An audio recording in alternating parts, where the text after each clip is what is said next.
I have always noticed a prevalent want of courage, even among persons of superior intelligence and culture, as to imparting their own psychological experiences when those have been of a strange sort. Almost all men are afraid that what they could relate in such wise would find no parallel or response in a listener's internal life, and might be suspected or laughed at. A truthful traveller, who should have seen some extraordinary creature in the likeness of a sea serpent, would have no fear of mentioning it, but the same traveller, having had some singular presentiment, impulse, vagary of thought, visions so-called, dream, or other remarkable mental impression, would hesitate considerably before he would own to it. To this reticence I attribute much of the obscurity in which such subjects are involved. We do not habitually communicate our experiences of these subjective things as we do our experiences of objective creation. The consequence is that the general stock of experience in this regard appears exceptional, and really is so, in respect of being miserably imperfect. In what I am going to relate, I have no intention of setting up, opposing, or supporting any theory whatever. I know the history of the bookseller of Berlin. I have studied the case of the wife of a late Astronomer Royal, as related by Sir David Brewster, and I have followed the minutest details of a much more remarkable case of spectral illusion occurring within my private circle of friends. It may be necessary to state, as to this last, that the sufferer, a lady, was in no degree, however distant, related to me. A mistaken assumption on that head might suggest an explanation of a part of my own case, but only a part, which would be wholly without foundation. I cannot be referred to my inheritance of any developed peculiarity, nor had I ever before any at all similar experience, nor have I ever had any at all similar experience since. It does not signify how many years ago, or how few, a certain murder was committed in England, which attracted great attention. We hear more than enough of murderers as they rise in succession to their atrocious eminence, and I would bury the memory of this particular brute, if I could, as his body was buried in Newgate Jail. I purposely abstain from giving any direct clue to the criminal's individuality. When the murder was first discovered, no suspicion fell, or I ought to say, for I cannot be too precise in my facts, it was nowhere publicly hinted that any suspicion fell on the man who was afterwards brought to trial. As no reference was at that time made to him in the newspapers, it is obviously impossible that any description of him can at that time have been given in the newspapers. It is essential that this fact be remembered. Unfolding at breakfast my morning paper containing the account of that first discovery, I found it to be deeply interesting, and I read it with close attention. I read it twice, if not 3 times. The discovery had been made in a bedroom, and when I laid down the paper, I was aware of a flash, rush, flow. I do not know what to call it. No word I can find is satisfactorily descriptive, in which I seemed to see that bedroom passing through my room, like a picture impossibly painted on a running river. Though almost instantaneous in its passing, it was perfectly clear, so clear that I distinctly, and with a sense of relief, observed the absence of the dead body from the bed. It was in no romantic place that I had this curious sensation, but in chambers in Piccadilly, very near the corner of St. James Street. It was entirely new to me. I was in my easy-chair at the moment, and the sensation was accompanied with a peculiar shiver which started the chair from its position, but it is to be noted that the chair ran easily on casters. I went to one of the windows, there are 2 in the room, and the room is on the 2nd floor, to refresh my eyes with the moving objects down in Piccadilly. It was a bright autumn morning, and the street was sparkling and cheerful. The wind was high.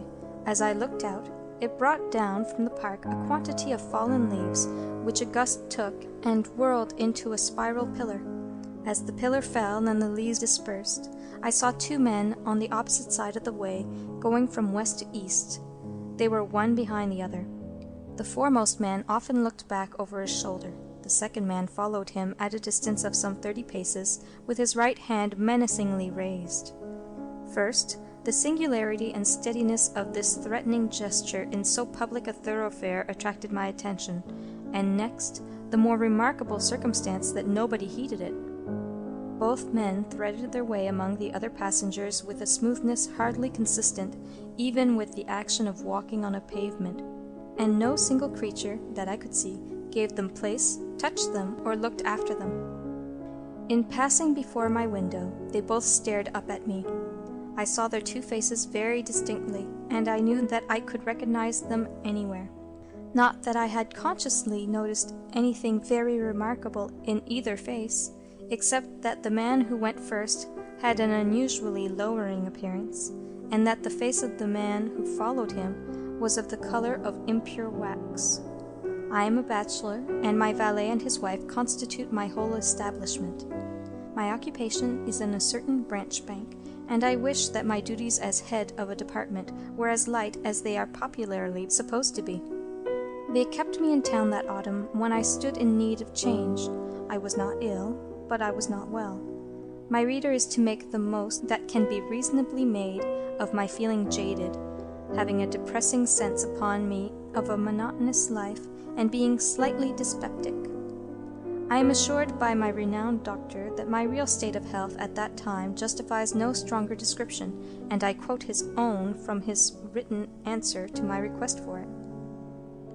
As the circumstances of the murder, gradually unraveling, took stronger and stronger possession of the public mind, I kept them away from mine by knowing as little about them as was possible in the midst of the universal excitement.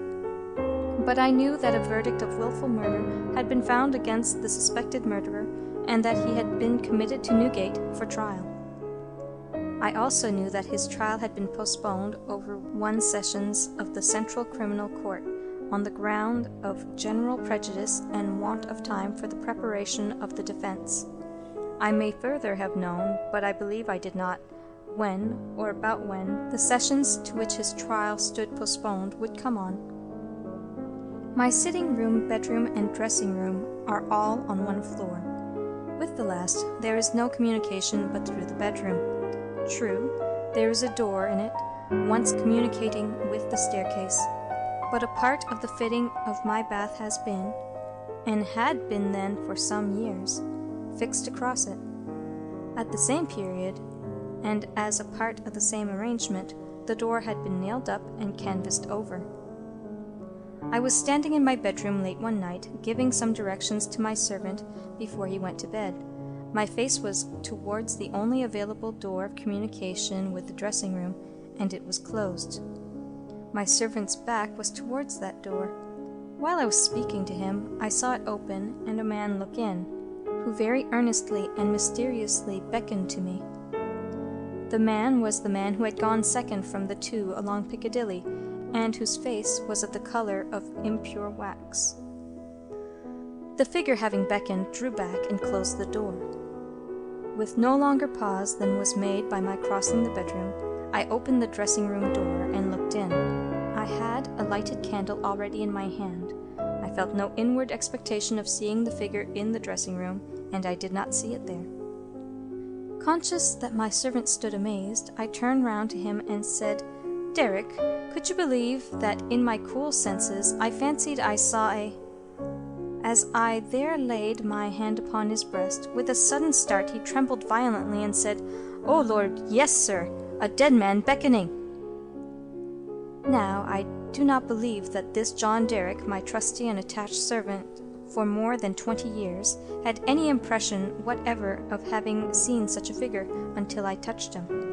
The change in him was so startling when I touched him, that I fully believe he derived his impression in some occult manner from me at that instant. I bade John Derrick bring me some brandy, and I gave him a dram, and was glad to take one myself. Of what had preceded the night's phenomenon, I told him not a single word. Reflecting on it, I was absolutely certain that I had never seen that face before, except on the one occasion in Piccadilly. comparing its expression when beckoning at the door with its expression when it had stared up at me as I stood at my window, I came to the conclusion that on the first occasion it had sought to fasten itself upon my memory, and on the second occasion it had made sure of being immediately remembered. I was not very comfortable that night, though I felt a certainty, difficult to explain, that the figure would not return. At daylight I fell into a heavy sleep, from which I was awakened by John Derrick's coming to my bedside with a paper in his hand. This paper, it appeared, had been the subject of an altercation at the door between its bearer and my servant. It was a summons to me to serve upon a jury at the forthcoming sessions of the Central Criminal Court at the Old Bailey. I had never before been summoned on such a jury, as John Derrick well knew. He believed, I am not certain at this hour whether with reason or otherwise, that class of jurors were customarily chosen on a lower qualification than mine, and he had at first refused to accept the summons. The man who served it had taken the matter very coolly. He said that my attendance or non-attendance was nothing to him. There the summons was, and I should deal with it at my own peril and not at his. For a day or two I was undecided whether to respond to this call or take no notice of it.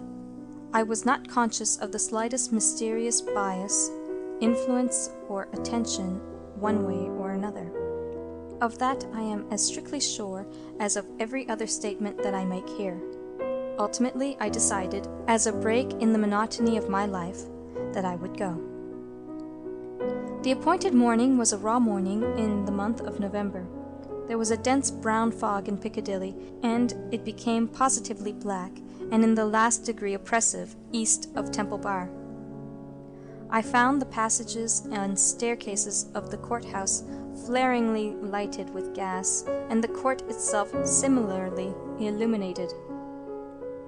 I think that until I was conducted by officers into the old court and saw its crowded state, I did not know that the murderer was to be tried that day. I think that until I was so helped into the old court with considerable difficulty, I did not know into which of the two courts sitting my summons would take me. But this must not be received as a positive assertion, for I am not completely satisfied in my mind on either point. I took my seat in the place appropriated to jurors in waiting, and I looked about the court as well as I could through the cloud of fog and breath that was heavy in it. I noticed the black vapor hanging like a murky curtain outside the great windows, and I noticed the stifled sound of wheels on straw or tan that was littered in the street.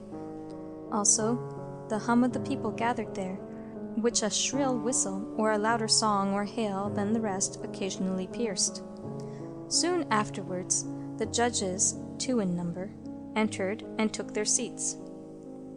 The buzz in the court was awfully hushed.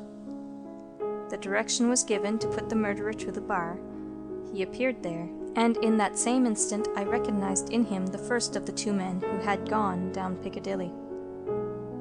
If my name had been called then, I doubt if I could have answered to it audibly.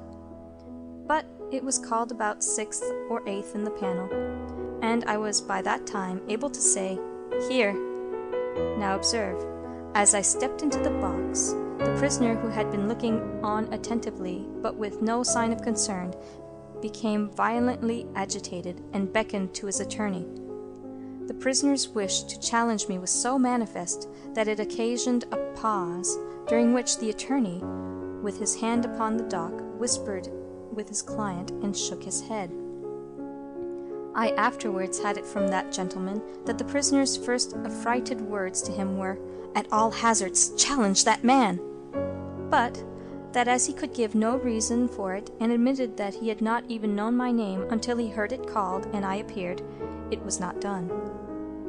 Both on the ground already explained, that I wished to avoid reviving an unwholesome memory of that murderer, and also because a detailed account of his long trial is by no means indispensable to my narrative, I shall confine myself closely to such incidents in the 10 days and nights during which we, the jury, were kept together, as directly bear on my own curious personal experience. It is to that, and not to a page of the Newgate calendar, that I beg attention. I was chosen foreman of the jury. On the second morning of the trial, after evidence had been taken for 2 hours, I heard the church clock strike. Happening to cast my eyes over my brother jurymen, I found an inexplicable difficulty in counting them. I counted them several times, yet always with the same difficulty. In short, I made them one too many. I touched the brother juryman whose place was next me, and I whispered to him, "Oblige me by counting us." He looked surprised by the request, but turned his head and counted. "Why," says he suddenly, "we are but no, that is not possible. No, we are 12. According to my counting that day, we were always right in detail, but in the gross we were always one too many. There was no appearance, no figure to account for it, but I had an inward foreshadowing of the figure that was surely coming. The jury were housed at the London Tavern. We all slept in one large room on separate tables, and we were constantly in the charge and under the eye of the officer sworn to hold us in safe keeping. I see no reason for suppressing the real name of that officer.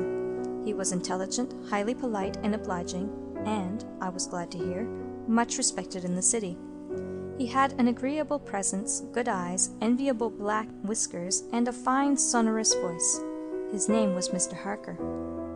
When we turned into our 12 beds at night, Mr. Harker's bed was drawn across the door.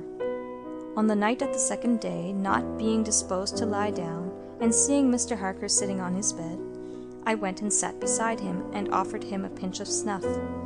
As Mr. Harker's hand touched mine in taking it from my box, a peculiar shiver crossed him, and he said, "Who is this?" Following Mr. Harker's eyes, and looking along the room, I saw again the figure I expected, the second of the 2 men who had gone down Piccadilly. I rose and advanced a few steps, then stopped and looked round at Mr. Harker. He was quite unconcerned, laughed, and said in a pleasant way, "I thought for a moment we had a 13th juryman without a bed, but I see it is the moonlight."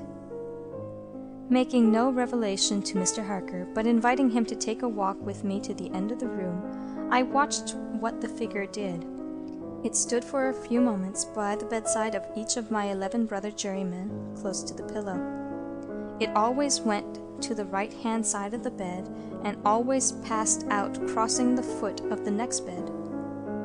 It seemed, from the action of the head, merely to look down pensively at each recumbent figure.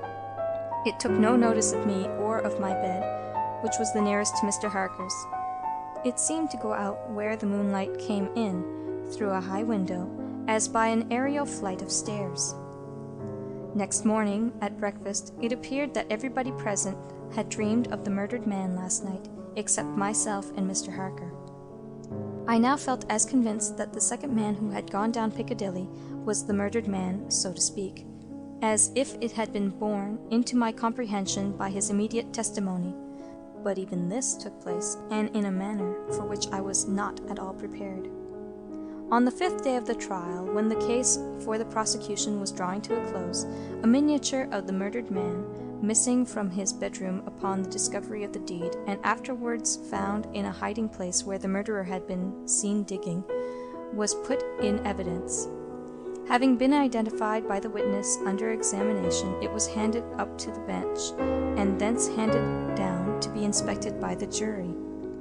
As an officer in a black gown was making his way with it across to me, the figure of the second man, who had gone down Piccadilly, impetuously stared from the crowd, caught the miniature from the officer, and gave it to me in his own hands, at the same time saying in a low and hollow tone, before I saw the miniature, which was in a locket, "I was younger then, and my face was not then drained of blood." It also came between me and the brother juryman, to whom I would have given the miniature, and between him and the brother juryman, to whom he would have given it, and and so it passed on through the whole of our number and back into my possession. Not one of them, however, detected this. At table, and generally when we were shut up together in Mr. Harker's custody, we had from the first naturally discussed the day's proceedings a good deal.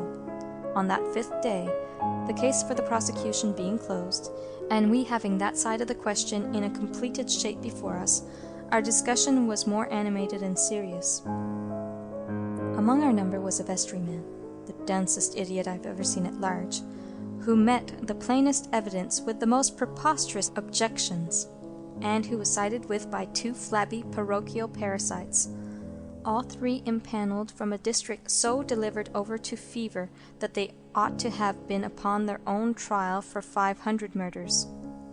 When these mischievous blockheads were at their loudest, which was towards midnight, while some of us were already preparing for bed, I again saw the murdered man. He stood grimly behind them, beckoning to me. On my going towards them and striking into the conversation, he immediately retired. This was the beginning of a separate series of appearances, confined to that long room in which we were confined.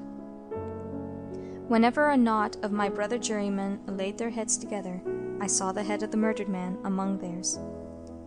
Whenever their comparison of notes was going against him, he would solemnly and irresistibly beckon to me. It will be borne in mind that down to the production of the miniature on the 5th day of the trial, I had never seen the appearance in court. 3 changes occurred now as we entered on the case for the defense. 2 of them I will mention together first. The figure was now in court continually, and it never there addressed itself to me, but always to the person who was speaking at the time. For instance, the throat of the murdered man had been cut straight across. In the opening speech for the defense, it was suggested that the deceased might have cut his own throat. At that very moment, the figure, with its throat in the dreadful condition referred to, this it had concealed before, stood at the speaker's elbow, motioning across its windpipe, now with the right hand, now with the left, vigorously suggesting to the speaker himself the impossibility of such a wound having been self-inflicted by either hand. For another instance, a witness to character, a woman, deposed to the prisoner's being the most amiable of mankind. The figure at that instant stood on the floor before her, looking her full in the face and pointing out the prisoner's evil countenance with an extended arm and an outstretched finger. The 3rd change now to be added impressed me strongly as the most marked and striking of all. I do not theorize upon it. I accurately state it, and there leave it. Although the appearance was not itself perceived by those whom it addressed, its coming close to such persons was invariably attended by some trepidation or disturbance on their part. It seemed to me as if it were prevented by laws to which I was not amenable from fully revealing itself to others, and yet as if it could invisibly, dumbly, and darkly overshadow their minds. When the leading counsel for the defense suggested that hypothesis of suicide, and the figure stood at the learned gentleman's elbow frightfully sawing at its severed throat, it is undeniable that the counsel faltered in his speech, lost for a few seconds the thread of his ingenious discourse, wiped his forehead with his handkerchief, and turned extremely pale. When the witness to the character was confronted by the appearance, her eyes most certainly did follow the direction of its pointed finger, and rest with great hesitation and trouble upon the prisoner's face. 2 additional illustrations will suffice. On the 8th day of the trial, after the pause which was every day made early in the afternoon for a few minutes' rest and refreshment, I came back into court with the rest of the jury some little time before the return of the judges. Standing up in the box and looking about me, I thought the figure was not there until, chancing to raise my eyes to the gallery, I saw it bending forward and leaning over a very decent woman, as if to assure itself whether the judges had resumed their seats or not. Immediately afterwards, the woman screamed, fainted, and was carried out. So with the venerable, sagacious, and patient judge who conducted the trial. When the case was over, and he settled himself and his papers to sum up, the murdered man, entering by the judge's door, advanced to his lordship's desk and looked eagerly over his shoulder at the pages of his notes which he was turning. A change came over his lordship's face. His hand stopped. The peculiar shiver that I knew so well passed over him. He faltered, "Excuse me, gentlemen, for a few minutes. I am somewhat oppressed by the vitiated air," and did not recover until he had drunk a glass of water.